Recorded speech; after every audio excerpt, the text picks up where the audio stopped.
Les voy a presentar entonces el PowerPoint. Ustedes me avisan. Esperen, que todavía no.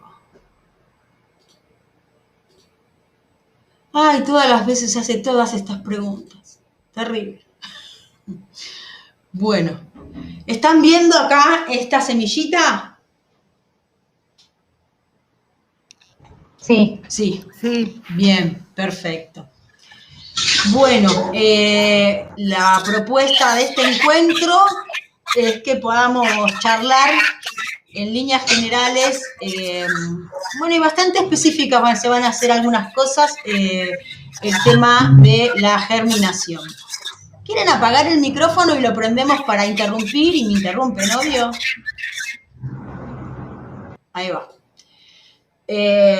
Bueno, básicamente el proceso de germinación no tiene ninguna diferencia con la del poroto o cualquier otro que hayamos hecho en la escuela, salvo que es recomendable usar otra técnica, pero básicamente la germinación es una semilla que contiene un embrión de planta, se va a abrir esa semilla y de esa semilla va a surgir ese embrión de planta. En el caso del cannabis, no sé si para todas las plantas es igual, pero en el caso del cannabis primero aparece una pequeña raíz, ¿sí? Y después, con el tiempo, unos cuantos días más, aparecen las primeras hojas. Bien, voy a aprovechar esto, me pone nerviosa. Ahí está. Bien. Acá vamos a ir recorriendo, pero muy charlado, después esto les queda a ustedes, un paso a paso de una germinación. Esta técnica que les dejo, antes se llamaba técnica de ovni, porque como se hacía con un plato playo y un plato hondo arriba, parecía un ovni. Ahora que hay papel film y hay tuppers, yo no lo puse, pero hago esta misma técnica adentro de una bolsita Ziploc, eso lo voy a poner después.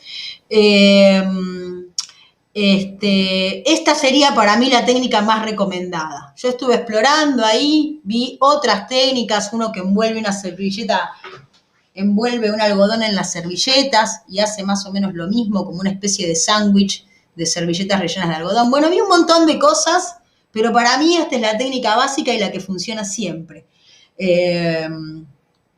Que consiste, como describe acá, en agarrar una servilleta, rociarla con humedad, poner las semillitas más o menos separadas, taparla con otra servilleta. Eso puede ir en un plato envuelto en film, en un tupper tapado, en una bolsita Ziploc. Lo importante es que no pierda humedad y que si la pierde, la repongamos. También es importante que las semillitas estén más o menos lejos una de otras para que cuando saquen sus pequeñas raicillas no se enrieden unas con otras. Técnica. Tapado, reba. ¿Cómo, doña? Tapado, reba. ¿El plato tapado? El tupper, un tuppercito tapado con la servilletita. Reba, es lo sí. más efectivo hasta ahora que me funciona. Bueno, yo lo hago en Ziploc y me gusta muchísimo. Así que bueno, probá la Ziploc y vos que germinás mucho más, probá la Ziploc, me encanta. Entonces, bueno, básicamente el requisito es este, ¿no? Evitar que se pierda la humedad y mantenerlo a una temperatura de proliferación, ¿no? De la vida, qué sé yo, arriba de los 20 grados, por debajo de los 25. Lo pueden poner arriba de una heladera o arriba de un CPU, en esos lugares que irradian temperatura de manera, o de un televisor, que irradian temperatura de manera constante o más o menos constante, para que la temperatura también ahí adentro sea constante. Lo miran a los 2 días, se fijan si hay humedad, si no está húmedo, lo pulverizan otra vez. Es importante también no encharcarlo, que no quede una sopa de semillas, porque se van a pudrir antes de enraizar. Con un poquito de agua es suficiente. Bueno, acá hay otras técnicas que les comento, se puede hacer lo mismo en tierra, cualquier siembra tiene la fórmula, digamos, de hacer un hoyito en la tierra del doble de la altura de la semilla. No sé si esto se entendió. hacen un huequito en la tierra y si la semilla es medio milímetro, como la de una semilla de marihuana, bueno, entonces hacen un huequito de 1 centímetro. Si van a plantar un durazno, que la semilla tiene 2 centímetros, hacen un hueco de 4. Digamos, ese es el criterio. Y si siembran amarantos, ponen el amaranto y apenas le ponen, ¿sí? El sustrato arriba. Pero como pauta general, digamos, como indicador general, funciona bien esa regla.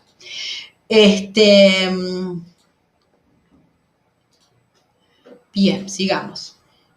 Se puede utilizar también lana de roca, que es lo que se usa para la hidroponía, o fibra de coco, con los mismos requisitos de la tierra viva. Lo importante siempre es mantener pulverizada, pues bien rociada el lugar donde esté la semillita y mantener la temperatura a una temperatura en la que sea factible que las cosas se reproduzcan. Vieron que cuando hace frío no se reproduce casi nada. Acá hay otro tip, esto es bastante usado y hay bastantes mitos respecto del tema de las semillas y ponerlas en agua y qué sé yo. Lo que en realidad pasa es que si la semilla ya, su material que está dentro, ese embrión que está dentro de la semilla, se secó, se murió, la semilla va a flotar. Entonces sirve dejar las semillas en agua para que las que flotan obviamente no van a dar ningún tipo de planta. Y por otro lado, le podemos agregar un chorrito de agua oxigenada para que, sobre todo si las semillas son viejas, para facilitar que se abra la semilla, porque muchas veces están dadas todas las condiciones, pero la semilla tiene una carcasa, una corteza, que es como si fuera una uña que se va formando arriba de la semilla y entonces, después no se abre. El agua oxigenada sirve para romper esa caparazón que se hace alrededor de la semilla. Las semillas de cannabis tienen bastante alto poder germinativo, pero ese poder se pierde rápidamente con el paso del tiempo. Así que siempre lo recomendable es usar las semillas más nuevitas. Bueno, ay, se me fue la fotito. Bueno, no importa, era una raicilla que estaba por acá. Ahora me voy a fijar. Mi modus operandi es que cuando tengo esta raicita así, o un poco menos, ya lo paso a la tierra. Con el único requisito de dejar la raíz apuntando bien para abajo. Ahora en un ratito vamos a ver un videito que no tiene que ver exactamente con esto, pero sí. Eso es lo que hago. Hago un huequito cuando la raicilla tiene medio centímetro, no espero. Cuando ya veo que está más o menos armadita, la meto ahí. Me parece que la servilleta es el lugar más inhóspito que le puedo ofrecer. Así que la meto en tierra, hago un agujerito con el mismo criterio que usé antes. Voy a hacer el agujerito más o menos de 1 centímetro y ahí en ese agujerito voy a poner la semilla que ya tiene la radícula con la raicilla mirando para abajo y lo voy a tapar. Y voy a mantener en un ambiente templado, húmedo, y acá puede ser bastante luminoso. En la germinación voy a preferir un lugar oscuro, pero acá, como la maceta suministra ya esa oscuridad para la raíz, voy a buscar un lugar luminoso para que apenas salgan las primeras 2 hojitas, se encuentren con posibilidades de alimentarse, ¿sí? Entonces acuérdense que las plantas para seguir creciendo necesitan dióxido de carbono y agua para hacer toda su materia celular, ¿sí? Todo el vegetal que conocemos, la pared celular, todo lo que después serviría para hacer papel o fuego, todo eso la planta lo hace principalmente con dióxido de carbono y agua. Y el efecto de la luz que ofrece la energía para poder hacer la fotosíntesis. Bien. Bien. Hasta acá, ¿alguna consulta, chicas? ¿Alguna germinó? Aparte de vos, Ferchu. Recuerden que estamos... pero nada, ¿no? Como que algo así más normal, tipo ponerla ahí en una servilletita, la puse adentro de una alacena y salieron y bueno, las metí a tierra, pero con naturalidad, digamos, no tuve ningún cuidado especial ni nada. Bien. Salieron. Así que creo que todo bien. Eso funciona mucho igual, porque cuando uno le baja un poco también la expectativa ahí, no está mirando cada 10 minutos, creo que funciona mejor, pero bueno. ¿Vos, André? Yo toda tierra. Lo puse y de ahí fui sacando. Y que salga. Bien, está bien. Si funciona, está bien también. Y ahora armamos las semillitas que encontramos, las tiramos ahí en el tacho. Y tenemos un montón que parecen yuyitos, pero no, son plantitas que van saliendo. Vale. Eso es lo que hacemos. Bien, ahora cuando terminemos el encuentro de hoy, o en realidad uno de los últimos temas del encuentro de hoy es justamente eso, el repique. ¿Qué hacemos con esas plantitas que salieron una al lado de la otra? Así que, bueno, vamos a hablar más de repique de lo que tenían planeado. Bueno, sigamos entonces.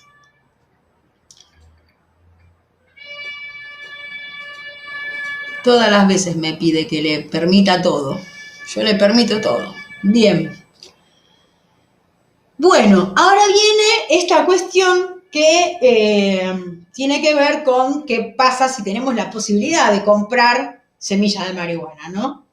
Entonces, bueno, un poquito para dejar algunas cositas también unidas con el encuentro anterior.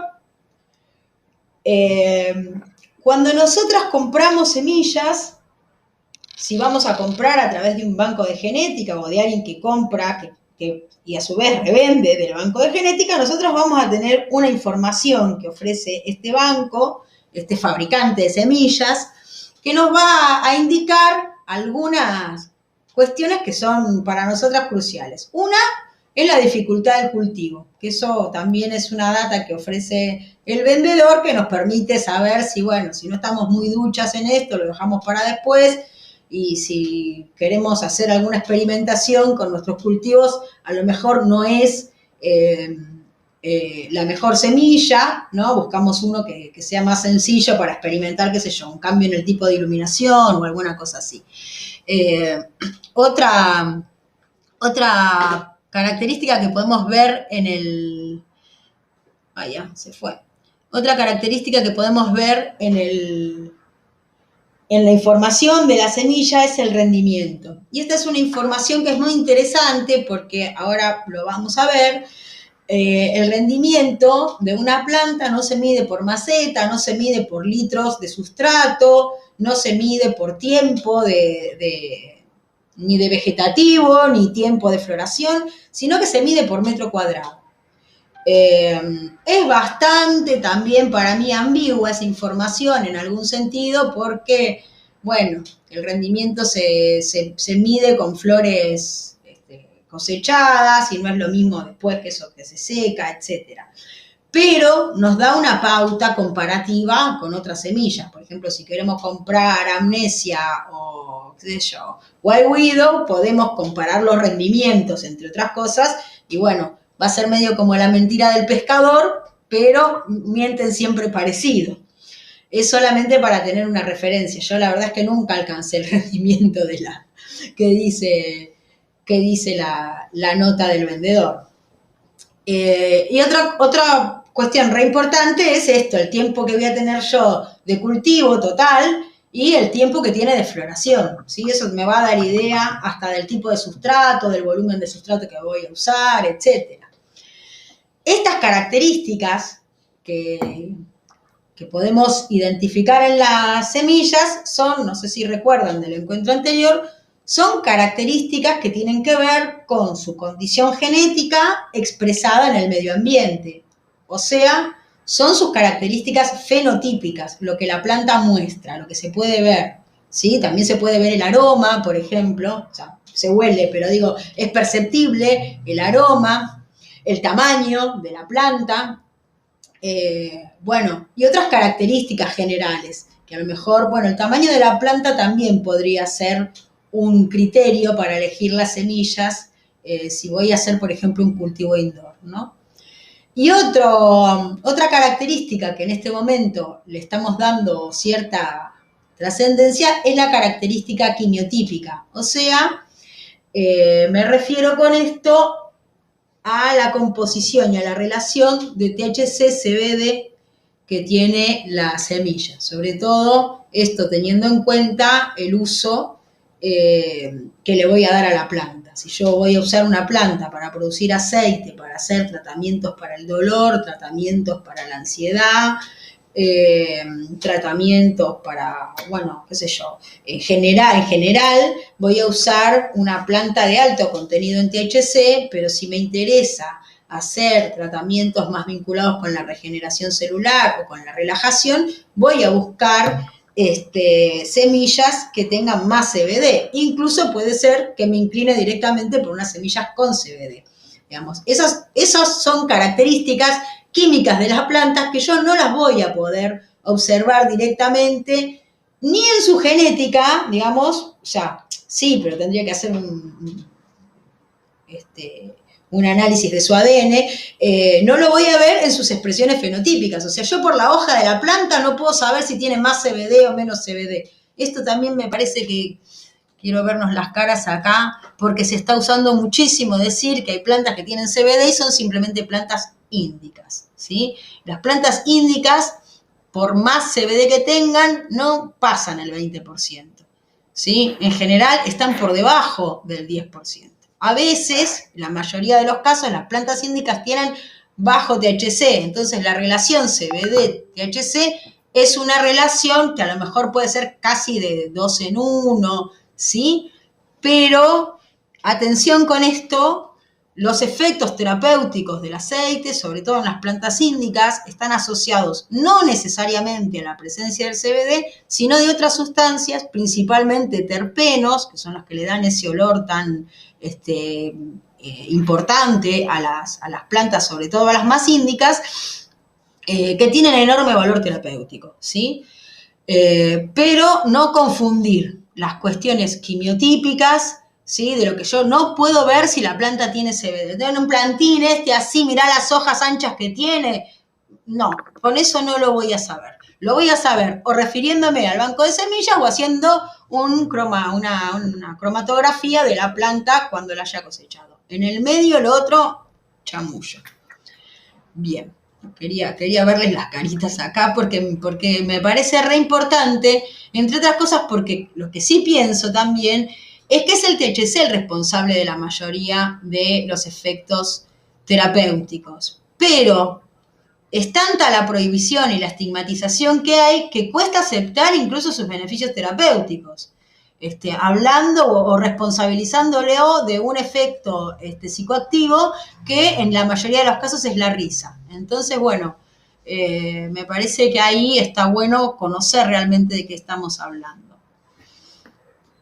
Bien, bueno, finalmente, cuando vamos a hacer una compra de semillas, nos vamos a encontrar con algunas definiciones, características, conceptos, categorías que aparecen ahí en el banco, que dicen semillas y aparece, por ejemplo, el término regulares, ¿sí? Que quieren decir que están mezclados ambos sexos, son semillas que no han sido feminizadas y que en 5 semillas pueden venir 3 machos y 2 hembras, 5 machos, 5 hembras, etc.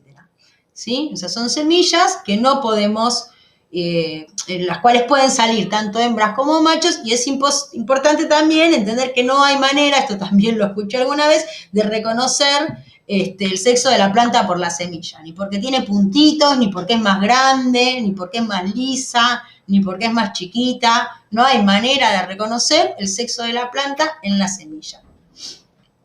Y después, cada vez hay menos semillas regulares y cada vez hay más semillas feminizadas. Las semillas feminizadas son semillas que se obtienen a partir de la polinización entre una planta hembra a la que se le estresa para que manifieste flores macho, pero como es hembra, no tiene genes macho, digamos, a otra planta hembra. Acá dejo, donde dice hay varios métodos para realizar esta técnica, les dejo un link.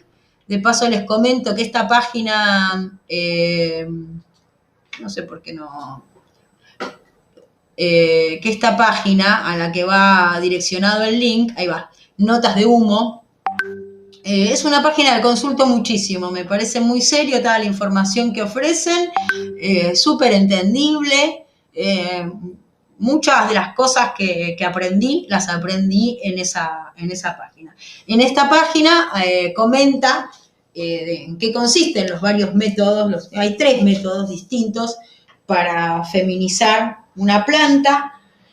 Las semillas que se obtienen son semillas que no son semillas femeninas, sino semillas feminizadas, y son producto de justamente estresar a una planta y que aparezcan flores macho. Ahora, una planta que es hembra no codifica para macho, entonces ese polen, digamos, no tiene expresión de sexo y va a polinizar a una planta hembra, dando por resultado de la polinización una semilla. Ahora, esta semilla, todo el contenido genético que tiene, lo tiene para expresarse como hembra, ¿sí? Esto puede ser medio complejo y me gustaría saber también, no solamente si lo entienden, sino si les interesa. No hay forma que sea macho cuando no me sale. Polinizar, no. La cosa es esta. Vos vas a estresar una planta. El estrés va a dar flores hermafroditas. Si te zarpás con el proceso de estresamiento, ¿sí? Van a aparecer muchas flores hermafroditas y puede ser que de esa semilla supuestamente feminizada, en realidad tengas plantas hermafroditas. Que es el problema cuando la feminización ocurre mal. El año pasado y el anterior circularon bastantes, porque aparte no es una cosa difícil, digamos, se compra la sustancia de polinización que regula la... Ay, se me fue la palabra. ¿Qué estábamos diciendo, chica? ¿Cómo se llama esto que estamos haciendo? Eso. De feminización, se me había ido completamente la palabra. La sustancia que es la que lo que hace es regular los niveles de gliberina y de etileno que tiene la planta. Porque las plantas codifican para hembras o machos según la concentración de gliberina y etileno. No existe. Vieron que nosotros tenemos para la hembra, tenemos la forma XX del cromosoma y para el macho XY. Para las plantas esto no es así, para las plantas de cannabis, sino que tienen distintas expresiones genéticas, pero se regulan según las concentraciones de gliberina y de etileno, creo, sí. Entonces, el tiosulfato lo que va a hacer es actuar sobre la gliberina, haciendo que la planta exprese sus flores machos, pero lo que hace es expresar sus órganos sexuales, pero no tiene su codificación genética para una hembra. Entonces, cuando poliniza, todo el contenido genético que tiene, lo tiene de hembra. Entonces, una hembra que poliniza a una hembra va a dar hembras, ¿sí? Es como el tablerito ese de Punet que habíamos hecho la otra vuelta con Fer también en casa. En el link está re bien explicado. Si quieren lo charlamos. Si alguna tiene previsto, lo podemos ver minuciosamente. Hay otros métodos. El otro es directamente usando ácido glibérico. El problema es que, claro, la concentración que se utiliza para cada para cada feminización depende de la especie de la planta y entonces, bueno, uno la puede cagar ahí, tenés que hacer varios ensayos y error. Es un poco más sencillo porque el problema principalmente para el tiosulfato es que como no se puede conseguir tiosulfato, tenés que comprar nitrato de plata, tenés que comprar hipoclorito de sodio, bueno, hacer una cosa en otra, en el medio el nitrato de plata te podés quemar los dedos. Bien, el otro es más fácil, haces así, chun, chun, chun, y ya está. Pero si te equivocas, hiciste un montón de hermas. Bien. Y el otro es haciéndolo con plata coloidal, que tampoco es para nada sencillo, porque tenés que hacer una electrólisis, bueno. En fin, no es tan doméstico. En sí, el proceso es bastante sencillo, porque le echás, cuando pasan unos primeros días de que cambie el fotoperíodo, le echás el tiosulfato, creo que a los 10 días le volvés a echar el tiosulfato y cuando esa planta empieza a mostrar las flores macho, agarrás la planta que decías polinizar, que tiene que haber empezado a florar 15 días antes, le echas ese polen y haces una polinización ahí sobre una planta, digamos, que vos es la que querés justamente conservar. Esa planta tenés que tirarla, porque todo el tiosulfato es venenoso y contaminante, pero conservás todas las semillas. ¿Se entendió? ¿Más o menos? Sí. Oh, si lo entendieron, pues, aplausos, chicas, porque ni yo me lo estaba entendiendo, ¿no? No, porque en realidad lo que pasa es que como no son genes, como uno recuerda que se expresan acá, XX, XY, lo que se pierde es que en realidad esto no es una modificación sobre los genes, sino que es una modificación sobre aquellas sustancias que regulan la expresión genética, que son la gliberina y el etileno. Bien, vamos a seguir presentando.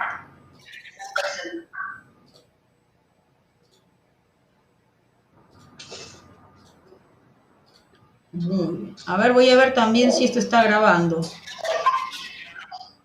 Muy bien, está grabando. Bien. Y por último, tenemos acá otra cosa que aparece mucho, que son las semillas automáticas. No sé si se acuerdan del encuentro anterior, que estas semillas tienen la capacidad de florar independientemente del fotoperíodo. Son ideales, por ejemplo, en verano o en un indoor. ¿Por qué? Porque floran en muy poquitito tiempo, dan plantitas muy cortitas, muy chiquititas, pero ponemos más plantitas y se acaba el problema de la cantidad. Tienen una flora relativamente corta y hace un tiempo realmente tenían un poco de peor fama, de que tenían menos gusto, de que pegaban menos, pero todo eso fue cambiando. Y la verdad es que las plantas automáticas, sobre todo en verano, nos ofrecen una solución para mantener activa todo nuestro cultivo. El problema de las plantas automáticas es que no las podemos esquejar, porque cuando están maduras, ya para esquejar, digamos, en realidad empiezan la floración, empiezan a florar cuando son muy chiquitas, apenas tienen 6, 8 nudos, empiezan a florar. Entonces no hay de dónde cortar. Y por el otro lado, si cortáramos un gajito, ese gajito tiene la edad sexual de la madre, o sea que va a empezar a florar, y no puedo evitarlo, no puedo ponerlo abajo de la lámpara y decirle, bueno, te dejo en vegetativo un mes. ¿Se entiende? ¿Se entiende por qué no podemos esquejar las automáticas? Sí, son plantas cortitas. Entonces, si yo las corto, primero que es muy posible que no tenga de dónde hacer un esqueje. Pero por otro lado, ese esqueje, supónganse que saco un gavito de este tamaño, ¿sí? Mucho más no voy a poder porque la planta mucho más grande no va a ser. Este cabito de este tamaño, si yo lo pongo, se enraiza y tengo suerte, va a aflorar, porque tiene la edad sexual de la madre, que esa es la característica de los esquejes, son como pedazos de lo mismo de lo que venía, ¿sí? Entonces, va a aflorar, cuando le tocó, va a empezar a aflorar. Si su madre tiene 8 semanas, él también tiene 8 semanas. Entonces va a empezar a aflorar. Era así, va a empezar a aflorar así. Entonces, si yo hago, de ese me va a salir un cosito así, y del otro que encima lo corté y qué sé yo, me va a salir bastante menos. No tiene ningún sentido esquejar una planta automática. Bien. Va. Ay, todas las veces me hace esta pregunta. No se bancan mucho la fertilización, se estresan de nada las automáticas. Sí, igual son más estables que antes, ¿eh? Yo tuve varios, salvo este verano pasado que compré automáticas y me cagaron. Te zafan el verano, ¿entendés? ¿Qué sé yo? Te dan 20 gramitos, bueno, qué sé yo. Comprás 3 semillas, te van bien las 3. Si no se lo come la coneja, que me pasó una vuelta, tengo plantita hasta el final. Son rapidísimas. En un verano podés meter 2 prácticamente, 2 ciclos. A mí, yo las banco a las automáticas, las rebanco.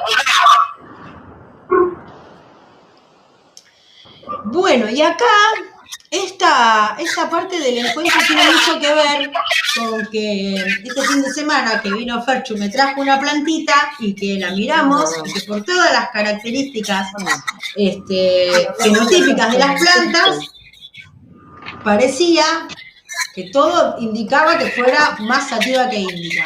Entonces me pareció muy interesante esto de buscar una genética y compartirles a ustedes un poquito de esta búsqueda, que también es un poco el resumen de la diapositiva anterior. Fíjense que acá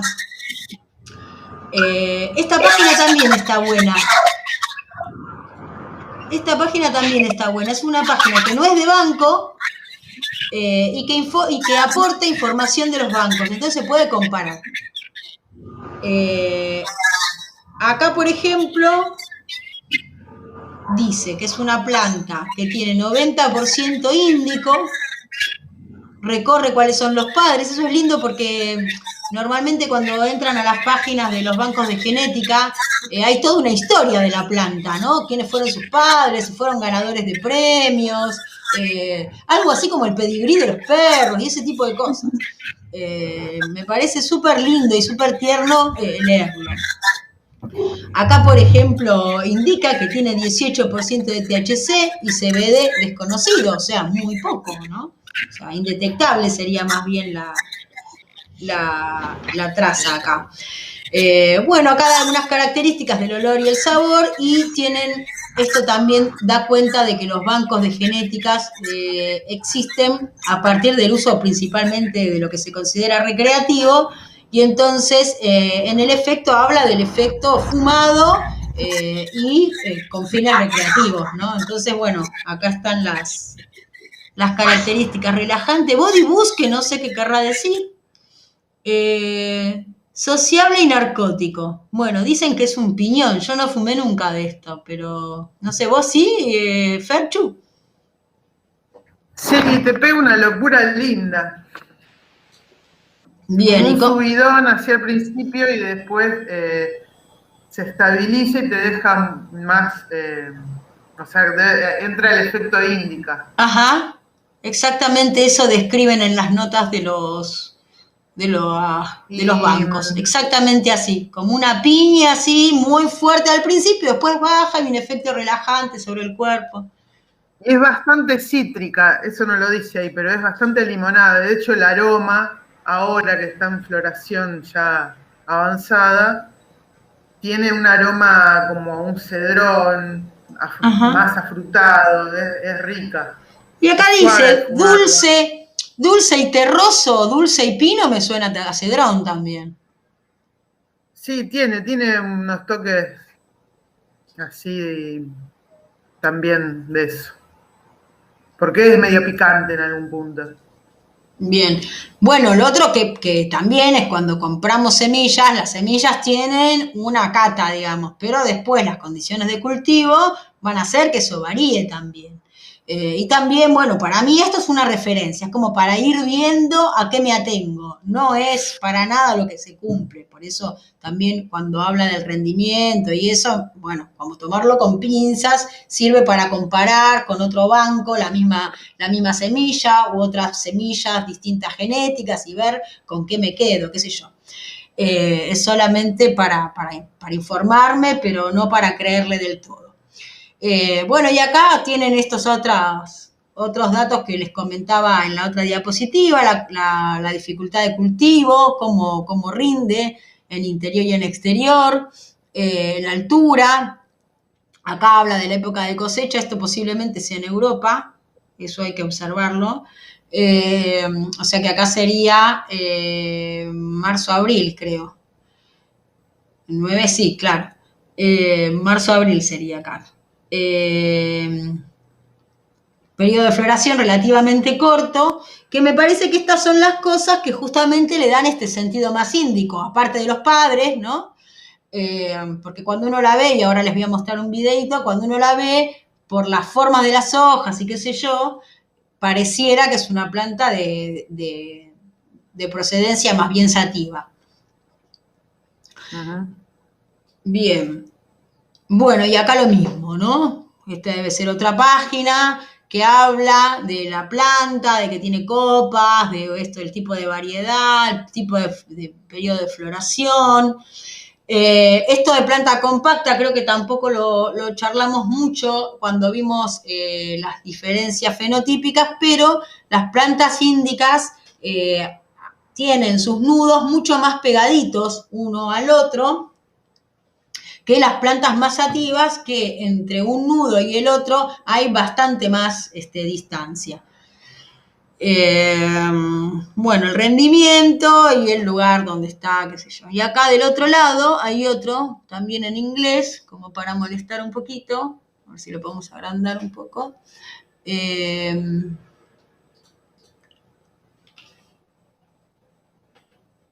No me lo agranda. Ahí está. Que tiene más o menos, fíjense, las mismas características. Si se va, no. Que tiene más o menos las mismas características del otro banco, ¿no? Cuenta cuánto THC tiene, dice que tiene bajo CBD, se ve que esta gente pudo detectar algo. Habla del rendimiento en interior, fíjense, en el otro creo que no. Fíjense, en este lo debe decir y yo no debo haber tomado la captura.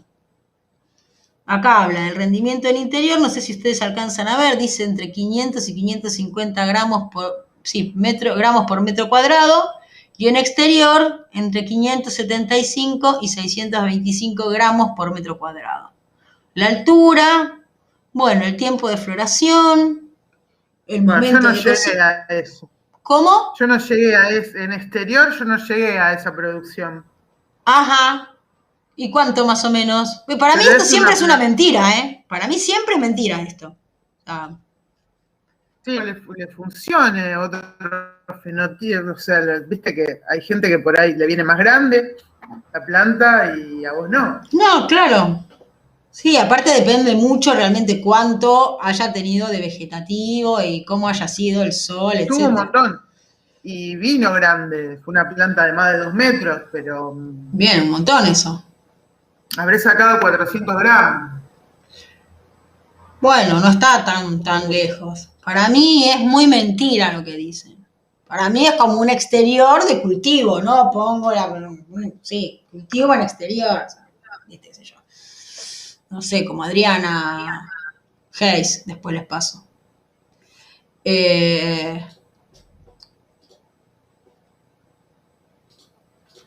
Para mí es siempre una mentira esa, pero que está buena, más o menos, tenerla como referencia.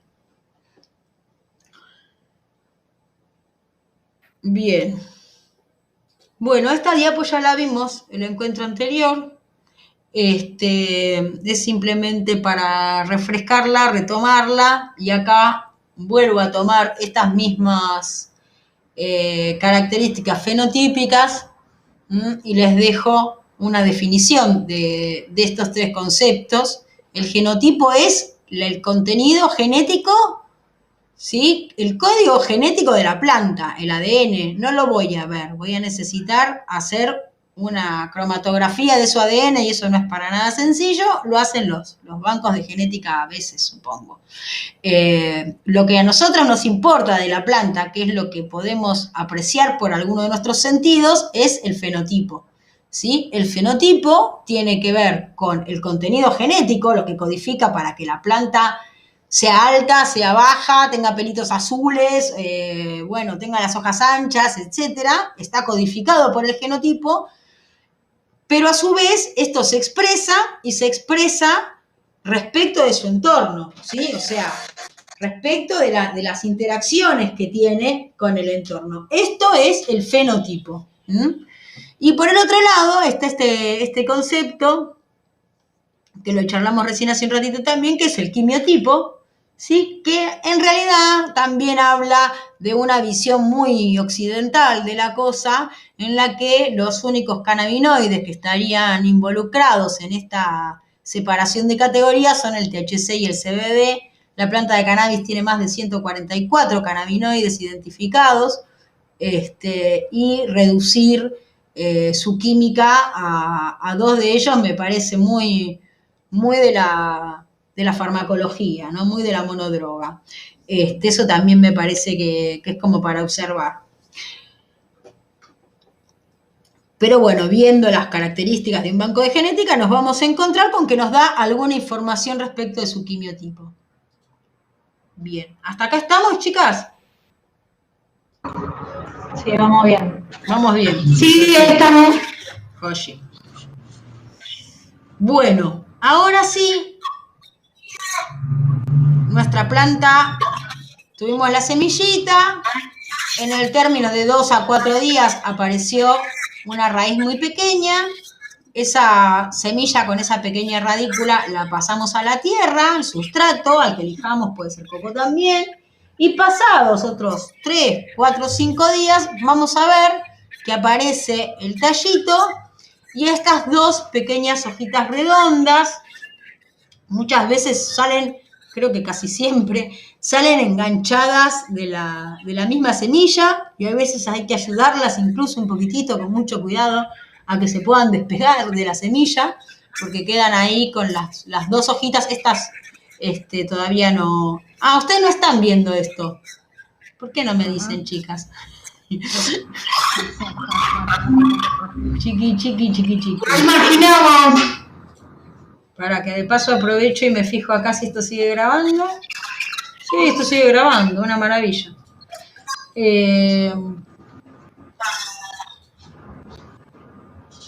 Bien, entonces, una vez que pasaron estos 4 o 5 días de que la planta, la semillita la pusimos en tierra, aparece el tallo con estas 2 hojitas redondas que se llaman dicotiledonas.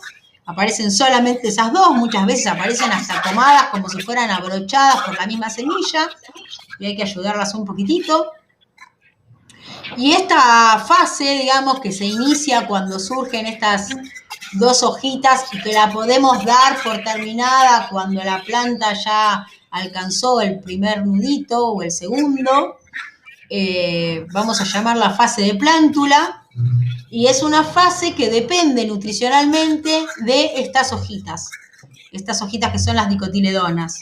No sé si ya les dije, pero las dicotiledonas son como el cordón umbilical, el ombligo de un bebé, digamos. Estas son las hojas que mantenían todos los nutrientes que la semilla necesitó para poder germinar y sigue conteniendo todos esos, o sea, un montón de esos nutrientes.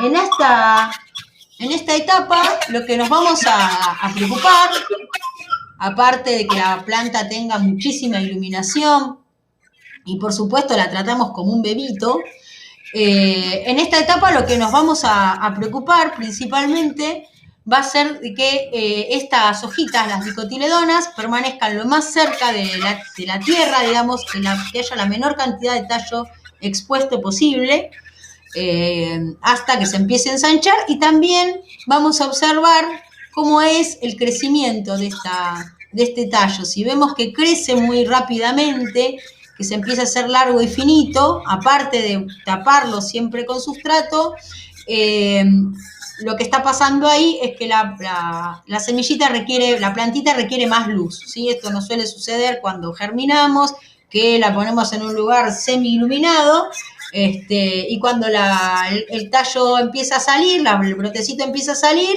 bueno, sale desesperado por la luz, ¿sí? Entonces el tallito queda flaco y hay veces que se cae para el costado. Bueno, eso es porque principalmente no está recibiendo la cantidad de luz que necesita. Y bueno, lo resolvemos acercándolo a la lamparita si lo teníamos ahí. Les voy a pasar ahora un videito. Esto no le puse la data de dónde lo robé, lo voy a poner después. Me gustó, robé un cachito acá. Está bueno porque al principio muestra cómo inserta la semillita con la radícula en el sustrato. Ahí va.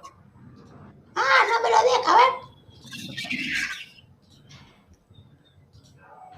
Ah, no me estaba dejando hacerlo así.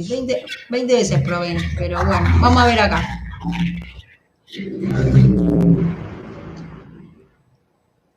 Bien, igual no tiene sonido. Ojalá funcione todo.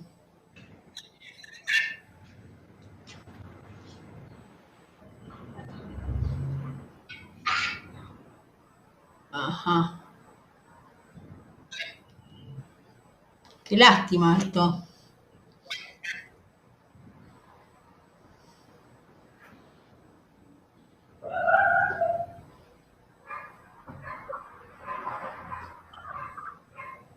Ah, qué pena. A ver, vamos a probar de otra manera.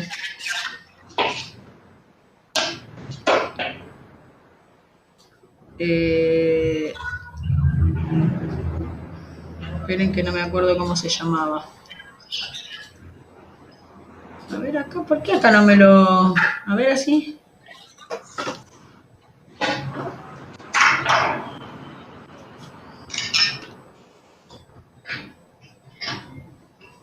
A ver. Ahí va. ¿O no? Sí, ahí está. Esto quería mostrarles también. Yo la pondría paradita para abajo, ¿eh? Pero bueno, ese es todo el tratamiento. Estas son las dicotiledonas. Y lo que vamos a hacer durante todo el proceso es mantener el tallo cubierto por sustrato. Esto lo vamos a hacer de dos maneras. Una manera es poner más sustrato y tapar ese tallo.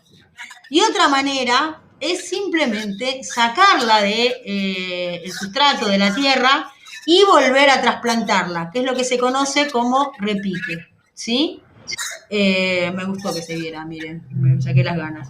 Bueno, 2 veces se ve que no lo hace. Entonces, André, lo que vos tendrías que hacer es lo que se conoce como técnica de repique, que es sacarlas de la tierra, porque están en tierra y todas mezcladas. Acá no lo dice, pero es una técnica que se usa para separar las raíces. Lo que pasa es que en general lo que vamos a recomendar es poner las plantas en macetas de a uno. Claro, si vos tiraste semillas así al voleo, te crecen todas juntas y entonces las raicillas van a estar un poquito enredadas. Bueno, vos con bastante cuidado, separalas, ¿sí? Si ves que se complica, te sugiero tengas un baldecito de agua. Entonces, si se te complicó, tirás la planta con su raíz, con todo adentro del agua y la sacudís hasta que se desenrieda. Pero no la manipules al aire porque si se oxigena, se va a morir, digamos.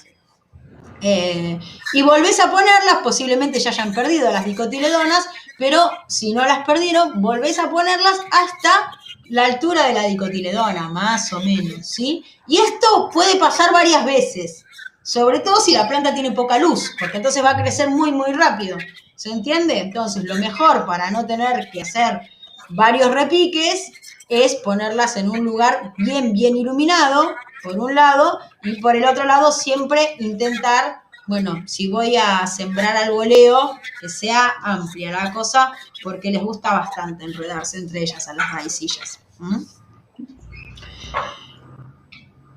Pirim, pim, pum.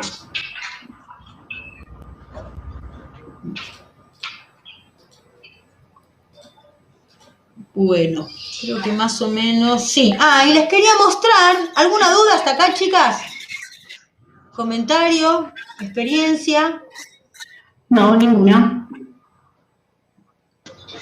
Bueno, les quería mostrar entonces esto. Bueno, voy a iniciar un seguimiento con la plantita esta que me trajiste, Fer, porque saqué la cuenta de que para el final del taller yo voy a pasar a florar la planta, porque vamos a estar en 8 encuentros, son 2 meses, así que me da la cuenta de que cuando terminemos el taller, esta plantita que me trajo Ferchu en una macetita va a estar lista para pasar a la floración.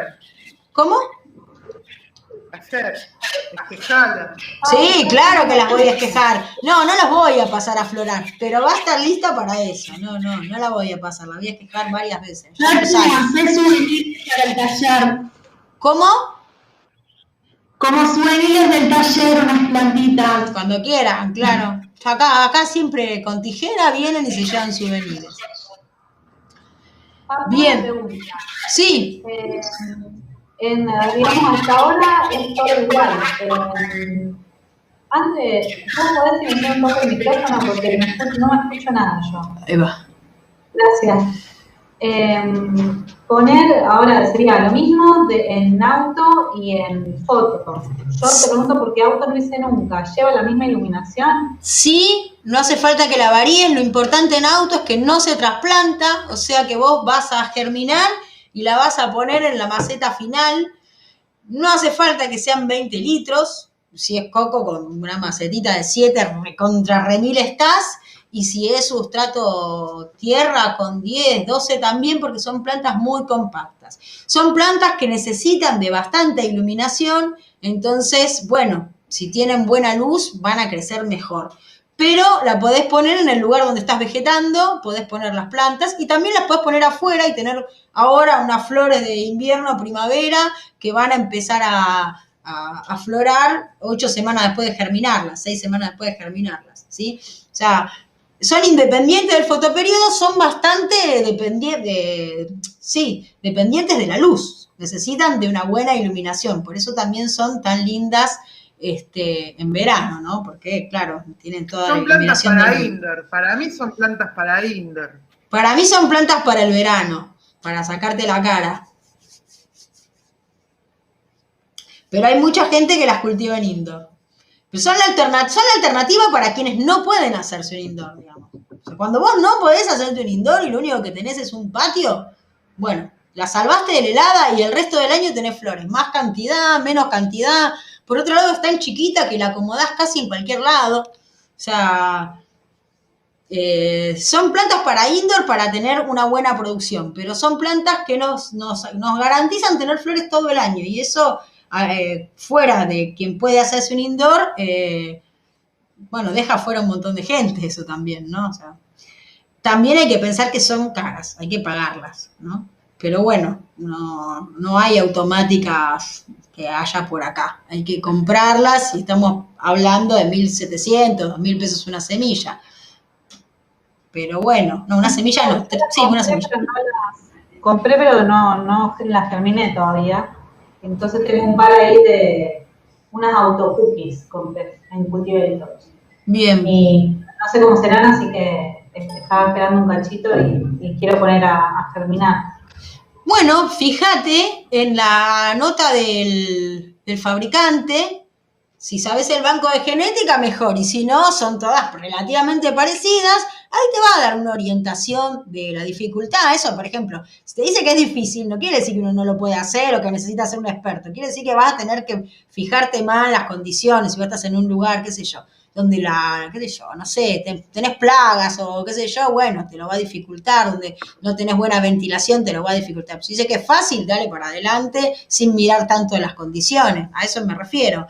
Y todo lo demás, bueno, seguramente si es automática, te va a hablar del tamaño, pero va a ser un tamaño chico, una productividad relativamente chica, pero si vos las vas a poner en un interior, ponelas más o menos cuando quieras, y si las vas a poner afuera, esperá una semanita o 2 y ya la podés germinar y ponerle un poquito en el interior, y cuando ya está 3, 4 nuditos y podés pasarla al exterior, después es un toque, porque en 55 días, 50 días tenés flores. Le das de comer bien y la pones en el lugar más iluminado que tengas. Una vez que las sales de la helada, o las ponemos en un indoor, como dice Ferch. Bien. Si la pones con un sodio de 400. Ah, sí, que claro. Bueno, si las traes a casa, Sol. Durante 2 meses va a tener una linda planta, pero tenés que meterle a full. Sí. Y si no, va a tener plantitas chicas. Sí, sí, es verdad. Es verdad. Si le das de comer bien, capaz que le sacás 20 gramitos a cada una. No es un montón. Pero bueno, ¿están viendo? Bueno, este es el seguimiento que empecé, no va a ser para nada profesional, o sea, lo filmé arriba con el celular, pero sí me interesó ir observando algunas cosas. A ver si tenemos suerte. Ah, un montón acá, a ver.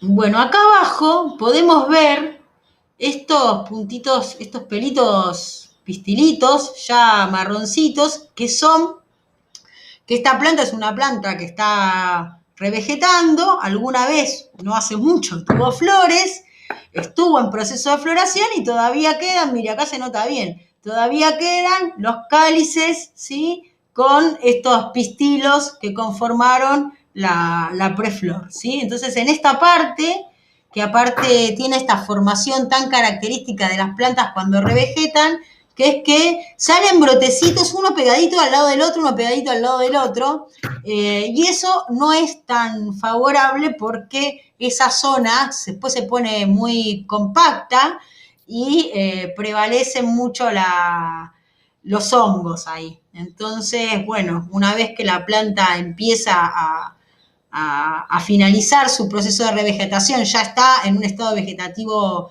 más pleno, lo que conviene es hacer una limpieza y dejar algunos tallos principales.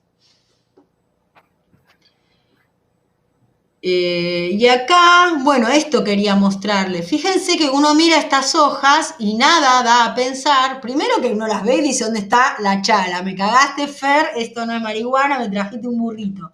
Hasta que uno ve esta hojita acá y dice, ah, no, está bien, era chala. Pero estas hojitas así, uno las ve y no parecen para nada propias. Miren esta que está acá, esta chiquitita de acá. No parecen para nada una planta índica. Está revegetando. Está revegetando. Estas hojas, claro, estas hojas largas que tienen esta forma extraña son propias también de este cambio de fotoperíodo, ¿sí? Pero las otras, las chiquititas estas, tampoco son, por lo menos en este momento. Después las hojas también cambian mucho su estructura, pero en este momento uno la viera y no pareciera una planta índica. Bien, ahí terminó. Ah, no terminó. ¿No terminó? No terminó. Bueno, se ven acá arriba también, ¿no? Las preflores. No sé si lo alcanzaron a ver. Acá se ven, ¿no? Los cálices y las preflores que quedaron del proceso de floración anterior y que van a quedar ahí. Esa es una característica de los esquejes